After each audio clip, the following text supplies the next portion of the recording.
Have you ever seen a courtroom freeze in silence? Just because one man walked in. They had already humiliated him. Handcuffed in front of the judge, accused like a criminal. But they didn't know who he really was. They didn't know what he had done for this country. They didn't know that justice was about to walk through the door, wearing 4 stars on each shoulder. And when that door opened, everything changed. Darius King stood tall, even with his hands cuffed behind him. His broad shoulders bore the invisible weight of 1,000 missions, the haunting memories of comrades lost.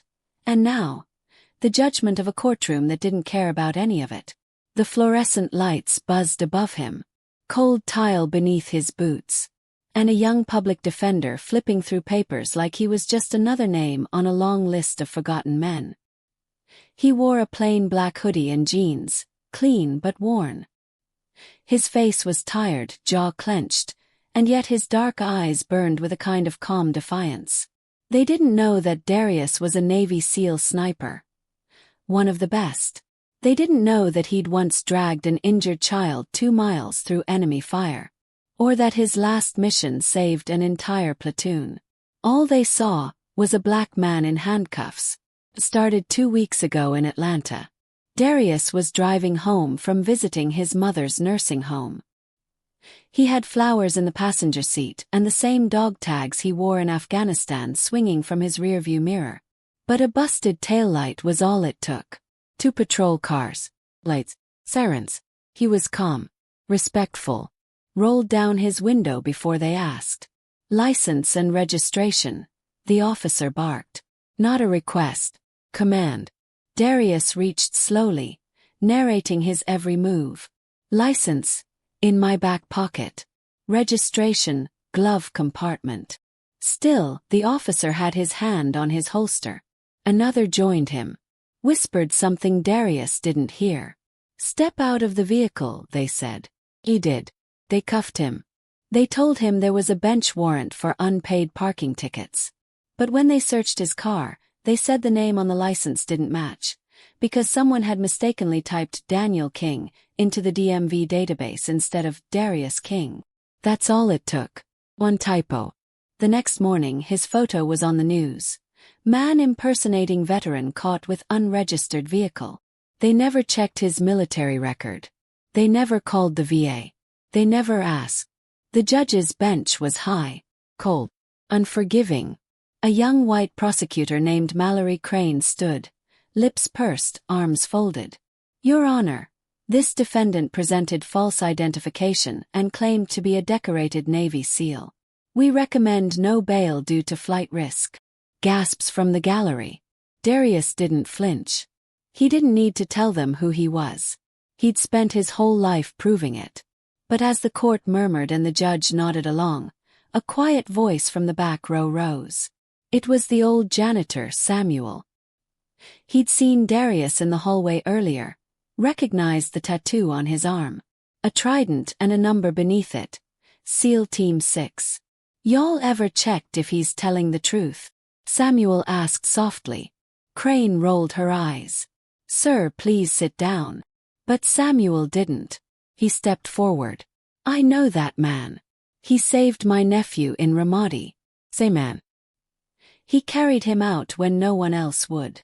And then it happened. The courtroom door creaked open.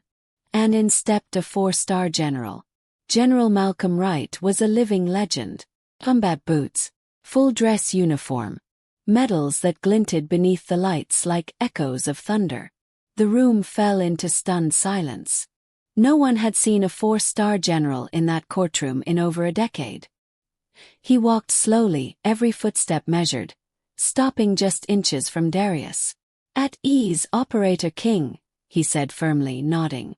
Gasps again. Even the judge's mouth fell open. Darius nodded back. Sir. The general turned to the judge. This man is a national hero.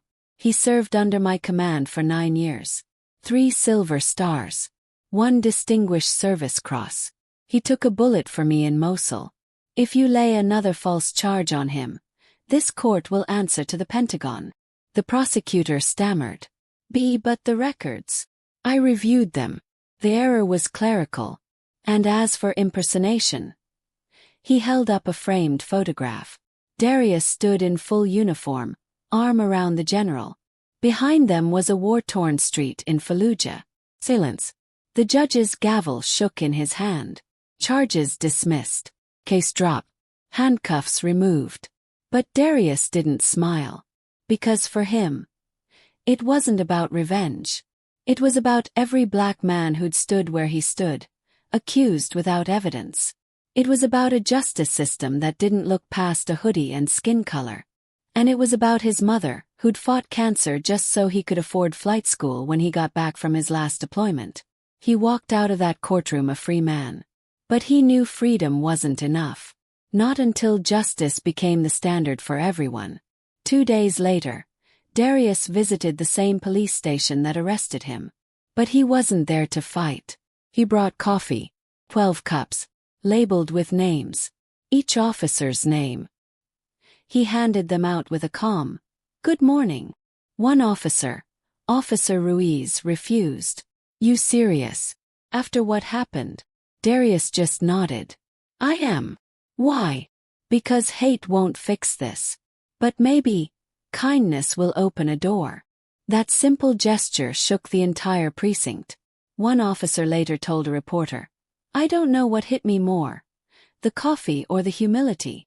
Darius used his veteran benefits to start a program called Second Sight, pairing retired veterans with wrongfully accused citizens to help them navigate the court system. His first client, a 17-year-old kid named Trayvon, arrested for loitering outside his own apartment. Darius showed up to court in a suit, holding Trayvon's hand like a big brother. The judge paused when she saw him. "You're the SEAL," she whispered. Darius nodded. "I'm also his witness, his mentor, and I'm not letting him fall through the cracks." Trayvon walked out with the case dismissed, and a new internship at Darius's nonprofit. Months later, Darius visited Samuel, the old janitor who'd spoken up in court. Samuel lived alone, barely enough to keep the lights on. Darius showed up with groceries, a wheelchair ramp, and a framed photo of Samuel's nephew. "Your voice mattered that day," Darius told him. "Now let me return the favor." Samuel cried for the first time in years. A year later, Darius was invited to speak at the National Bar Association's Civil Rights Luncheon. He stood on stage, holding the same cuffs that once bound him. "I brought these to remind you that justice isn't about chains. It's about change. And the power to create that change begins with kindness." The room stood to its feet. Even the judge from his trial was there, applauding. And maybe now, you see why that courtroom froze. It wasn't just because a 4-star general walked in. It was because kindness, real, hard, uncomfortable kindness, walked in through a man who refused to become bitter. Can you imagine the power we all carry if we choose compassion over judgment? If this story touched you, please like, comment, and share it. Tell us about a time someone surprised you with kindness, or when you surprised them. And if you want more stories that inspire and uplift, tap that next video. Just might change your day.